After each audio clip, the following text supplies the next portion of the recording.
The gavel cracked, not with authority, but with a desperate, almost pathetic sound against the cheap plastic of the temporary podium. Meeting adjourned. Karen's voice, usually a weaponized soprano, was thin, reedy, almost lost in the sudden eruption of cheers. But it was over. Done. The battle for the Birdhouse, the battle for Willow Creek's soul, was won.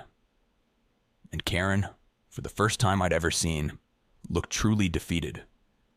Her face, usually a rigid mask of HOA righteousness, was crumpled, a roadmap of fury and humiliation. Her perfectly coiffed blonde hair seemed to have lost some of its structural integrity, a few strands daring to droop. Even her power suit, usually so impeccably tailored, seemed to sag on her, deflated. She stood there, frozen, amidst the rising tide of applause and relieved laughter. The unapproved Birdhouse. The Birdhouse, perched defiantly on a makeshift stand right behind her, bathed in the afternoon sun, streaming through the community hall windows. It started innocently enough. Old Mr. Abernathy, bless his gentle heart, just liked birds. He'd lived in Willow Creek longer than anyone, a quiet, unassuming man who tended his garden with meticulous care and spent his afternoons watching the sparrows and robins flit around his yard. After his wife passed last year, the birds, I think, became his company. Then, one sunny Saturday, a birdhouse appeared in Mr. Abernathy's front yard. Simple thing, really. Unpainted wood, a little slanted roof, a small hole for the birds to get in and out. Nothing fancy, nothing disruptive. Just a little wooden haven nestled amongst his petunias. It was charming. Added a touch of personality to his perfectly manicured lawn, a tiny splash of the unexpected in cookie-cutter Willow Creek. I remember noticing it on my morning walk, thinking it was sweet. A nice little touch. Didn't think much more of it. Willow Creek was usually pretty quiet, drama-free, at least on the surface. We'd had our HOA corruption scandal last year, thanks to my digging, which had thankfully ousted the previous president, Eleanor. Things had been calmer since then. Maybe too calm. I should have known it wouldn't last. Then came the letter. The dreaded HOA violation notice. Pristine white paper. Willow Creek HOA logo embossed in a disturbingly official-looking gold. Addressed to Mr. Abernathy. Violation. Unapproved structure. Birdhouse. I saw Mr. Abernathy outside, looking bewildered, holding the letter like it was a parking ticket from hell. I walked over, concern bubbling up. "Everything all right, Mr. Abernathy?" He sighed, a long, weary sound. This letter, Sarah, from the HOA, about the birdhouse." He gestured vaguely to the small wooden structure, perched innocently amongst the flowers. I took the letter, scanned it quickly. My blood pressure immediately spiked. Unapproved structure, requires immediate removal. Failure to comply will result in fines. It was classic HOA overreach, amplified by the distinct Karen Ainsworth brand of petty tyranny. Because, of course, guess who was back in power? After the dust settled from the corruption scandal, Karen Ainsworth, somehow, had weaseled her way back into the presidency. Claimed she was bringing stability, restoring order. Willow Creek's residents, weary of conflict, had foolishly let her. And now, here we were. Birdhouse Gate. "Mr. Abernathy," I said, trying to keep my voice even. "This is ridiculous. It's a birdhouse." He shrugged, his shoulders slumping. "Rules are rules, Sarah. HOA guidelines, you know." He sounded defeated already, the fight already draining out of him. "Guidelines?" I scoffed. "This is about control, Mr. Abernathy. Pure and simple. We can't let her get away with this." Even as I said it, I knew I was stepping into something. Something petty, yes, but something that felt important. It wasn't just about a birdhouse. It was about Karen. It was about Willow Creek. Again. The next HOA meeting was tense. You could practically taste the simmering resentment in the air. It wasn't just about Mr. Abernathy's birdhouse anymore. It was about everything. Karen's return, her escalating rules, the fines, the general atmosphere of oppressive control that was creeping back into Willow Creek. Karen, of course, presided with her usual icy demeanor, radiating an aura of unshakable authority. She started with the usual HOA drivel, landscaping updates, parking regulations, the ongoing saga of Mrs. Davison's slightly too pink petunias. People shifted in their seats, eyes glazing over. But I knew the birdhouse was the elephant in the room, the unspoken tension humming beneath the surface. Finally, Mr. Henderson, bless his courageous soul, raised his hand. "Madam President," he said, his voice surprisingly firm, "I'd like to bring up the matter of Mr. Abernathy's birdhouse." Karen's smile tightened, just a fraction, but enough to send a chill through the room. "Mr. Henderson, we are adhering to the established community guidelines regarding unapproved structures. The matter is closed." Her voice was dismissive, final. "Closed?" I interjected, my own hand shooting up.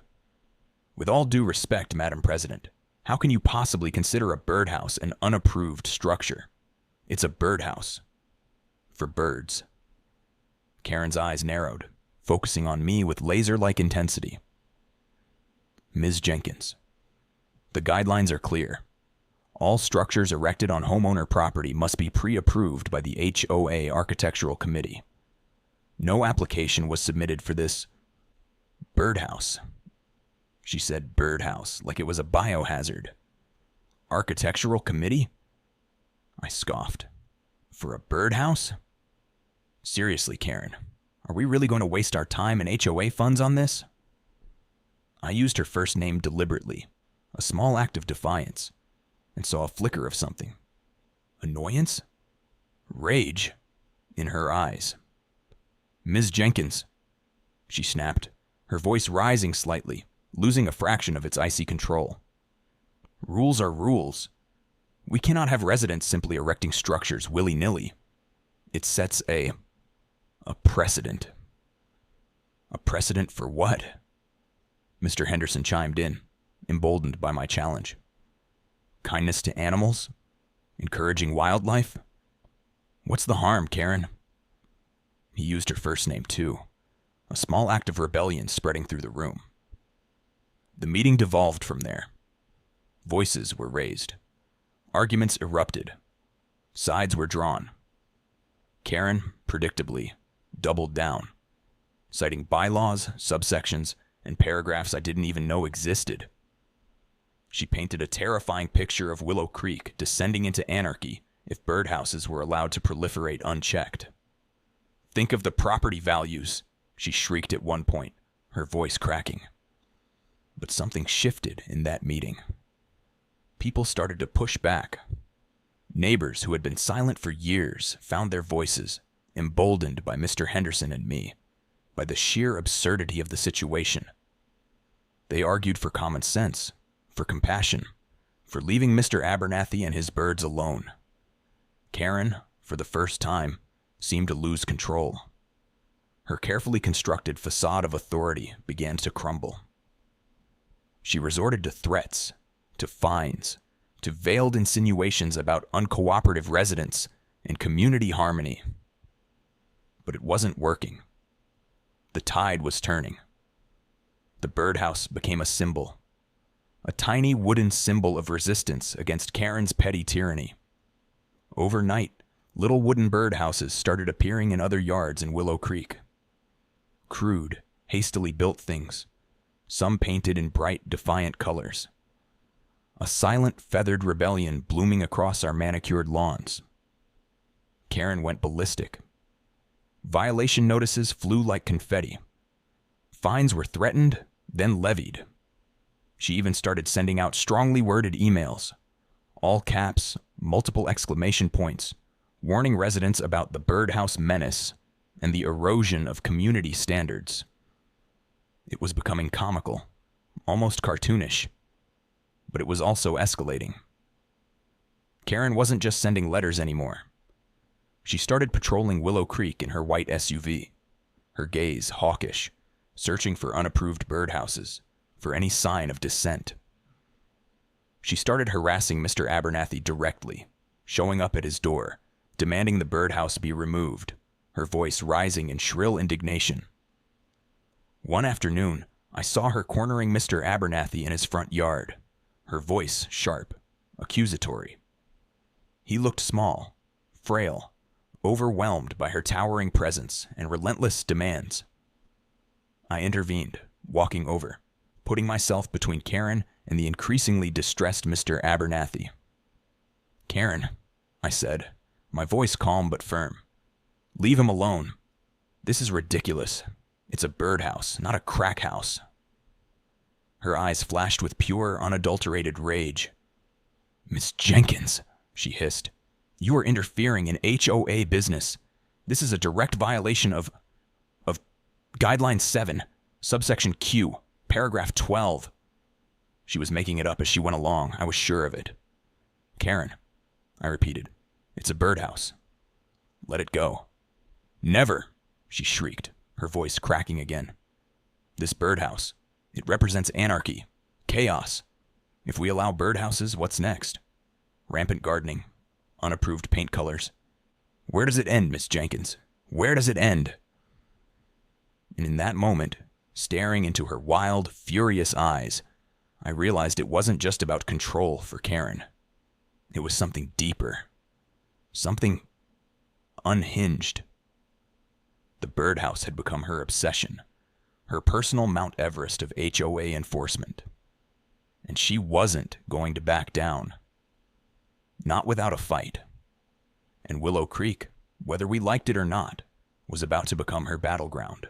The Birdhouse Rebellion, as Mr. Henderson started calling it, gained momentum. More birdhouses popped up, some whimsical, some deliberately outrageous, all unapproved. Willow Creek's perfectly uniform aesthetic was slowly, defiantly, being chipped away, one wooden birdhouse at a time. Karen's reaction was extreme. Fines escalated. Threats intensified. She even started sending out photos of approved birdhouses, bland, beige, soulless things that looked like miniature HOA rulebooks. She demanded residents replace their unapproved birdhouses with these monstrosities.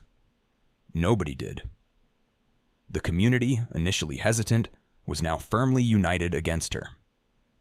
Secret meetings were held in backyards and garages. Strategies were discussed. Alliances were forged. We were becoming a resistance movement, fighting for the right to have a damn birdhouse. Yes, but also for something bigger. For our community, for our sanity, for freedom from Karen's suffocating control. We organized a petition, demanding an emergency HOA meeting to address the birdhouse crisis and Karen's increasingly erratic behavior. We plastered Willow Creek with flyers, adorned with a cartoon birdhouse and the slogan, "Let the birds live." It was cheesy, maybe, but it got the point across. The emergency meeting was epic. The community hall was packed, overflowing. People were standing in the aisles, spilling out into the hallway. The air crackled with anticipation, with a sense that something big was about to happen. Karen, predictably, tried to shut it down. Declared the meeting unauthorized, the petition invalid, the birdhouses illegal. But she was drowned out by the sheer volume of voices demanding to be heard. Mr. Henderson, bless him, took the lead. He presented the petition, signed by nearly every household in Willow Creek. He spoke eloquently, passionately, about community, about common sense, about the absurdity of Karen's birdhouse obsession. He even brought a birdhouse with him, a beautifully crafted wooden creation, and placed it on the table in front of Karen. silent, feathered challenge. Then others spoke. Mrs. Rodriguez, surprisingly, stood up, her voice trembling but clear, and recounted how Karen had threatened to fine her for having slightly mismatched patio furniture cushions. Young Mr. Davis, usually quiet and reserved, spoke about the oppressive atmosphere Karen had created, the fear of stepping out of line, the stifling of community spirit. The tide had turned completely. Karen was isolated, surrounded by a community united against her. She tried to argue, to defend herself, to cite bylaws and regulations, but her voice was weak, her arguments hollow. She was losing, badly. And then, the vote. Brenda McMillan, bless her steady hand, conducted it fairly, efficiently. The question: shall the HOA cease its enforcement action against unapproved birdhouses and focus on more pressing community matters? The vote was overwhelmingly in favor. A landslide. A resounding victory for the birds, for Mr. Abernathy, for Willow Creek, and that's when the gavel cracked, and Karen's reign, at least on the birdhouse front, came crashing down. The aftermath was liberating. The fines were rescinded. The violation notices were, symbolically, burned in a small, slightly rebellious bonfire in Mr. Henderson's backyard, fueled by old HOA rulebooks and Karen's discarded emails. The birdhouses stayed and multiplied.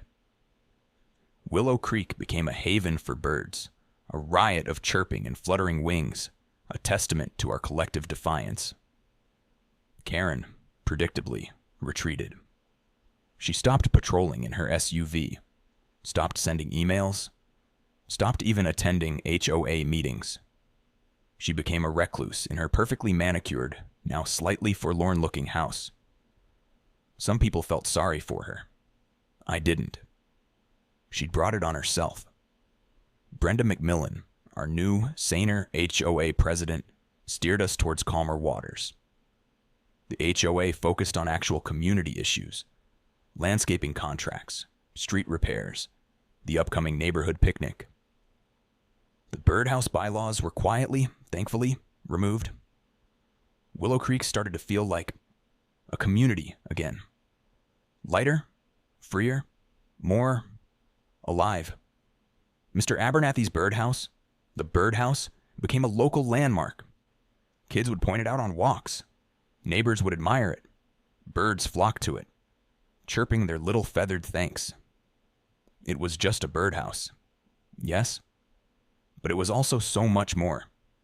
It was a symbol of Willow Creek's rebellion, of our victory over petty tyranny, of our rediscovery of community spirit.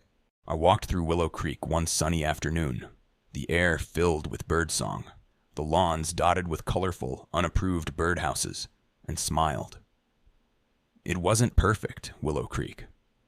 It was still suburban, still manicured, still had its share of HOA quirks. But it was different. It had heart now. It had soul. It had learned to stand up for itself, even for something as small and as important as a birdhouse. And that, I thought, was a story worth telling. A story about a birdhouse. Yes, but really, a story about freedom. And in Willow Creek, freedom, finally, was taking flight.